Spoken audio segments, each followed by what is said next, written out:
पे भी पढ़ाई छौरा प्यार के पहाड़ा। अच्छा ले दे के मजा नहीं मिलो मी दोबारा। अरे मिलम गे चल झूठा सती सवितरी छोड़ी बनो ही अनेर गे तोहर तो गलिया छुअले हो तो लइका ढेर गे बुझनी। हल्का में ना लेना मैं बार घर की बेटी है समझा। सूरज उगने से पहले जैसे लाली देती है तो छोड़ी पटाने से पहले तो गाली देती है। माल पटाने से पहले तो गाली देती है।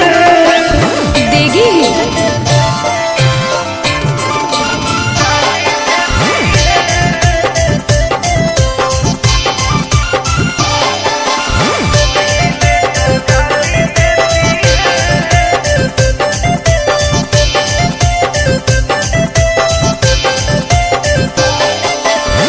दूरे तू रही नहीं आई है हमारा पास रे।